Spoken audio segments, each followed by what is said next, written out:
Hello again. I am still Ben Dali, and I'm going to read you two free-verse poems I've written in the last week. The first one is called And. A woman recently asked me, "Hey, Ben Dali, what's the greatest number of times you can use the same word in a row in a single grammatically accurate sentence?" Without hesitating, I processed every plausible permutation of sentences achievable within the English language and independently deduced what I have since verified, that if a herd of American bison from a city in New York State were to bully another herd of American bison from the same city in New York State, who just so happened in turn to bully yet another herd of American bison from that very same city in New York State, then that would give me something pretty nifty. 8, said I. Go on, said she. Buffalo, buffalo, buffalo, buffalo, buffalo, buffalo, buffalo, buffalo, said I. No, no, no, no, no, no, no, said she. I only had 5. Go on, said I.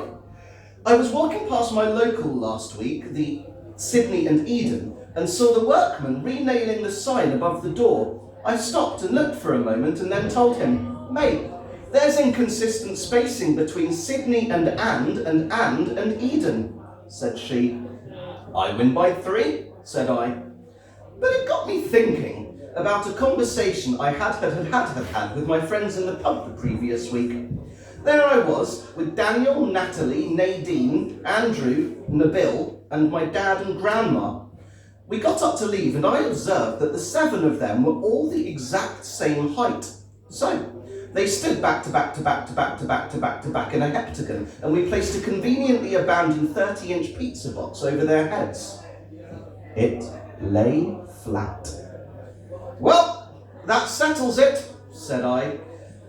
There is less than a centimetre between Dan and Nat and Dan and Nad and Dan and Andy and Dan and Nads and Dan and Dad and Dad and Nan and Nat and Nad and Nat and Andy and Nat and Nads and Nat and Dad and Nat and Nan and Nad and Andy and Nat and Nads and Nad and Andy and Nad and Nan and Andy and Nads and Andy and Dad and Andy and Nan and Nad and Nads and Dad and Nads and Nan and Dad and Nan. Whatever. A harmonised they. Thank you. Next one's 2 days old on its stage debut, and it's called I, Dick. I had a dream that while on holiday somewhere with my family, I had an idea for a poem.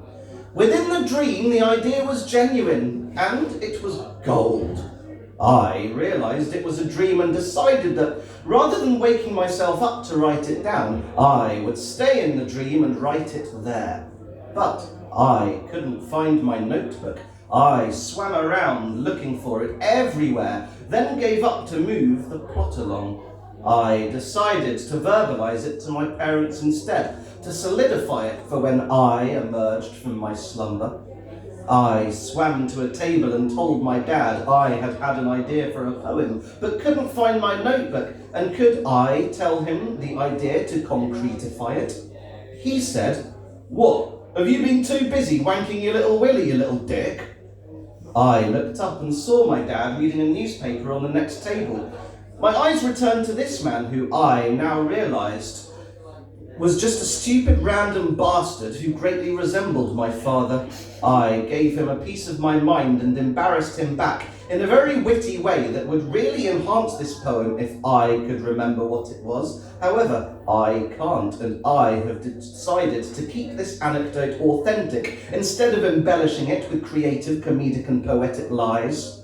I swam over to tell my parents the poem, but realised I wasn't in my swimming trunks, but a towel. I adjusted the towel while falling over backwards on a floating banana peel and lay there facing the dad-looking prick with legs akimbo for multiple seconds while he looked and sniggered.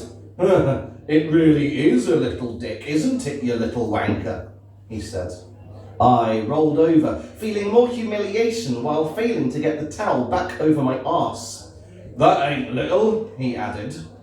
At this point, I resigned myself to breaking out of the now nightmare and write down the poem in my waking state instead. As I drifted back into the waking state, the man started describing my penis to my parents in more graphic detail than that with which I would be able to describe it myself. A detail of myself I have successfully avoided them gaining insight into since puberty, except he halved every graphic detail to but a single inch. I immediately went to write the poem, but could no longer recall the initial idea I set out to write. Instead, you must settle for this. Thank you.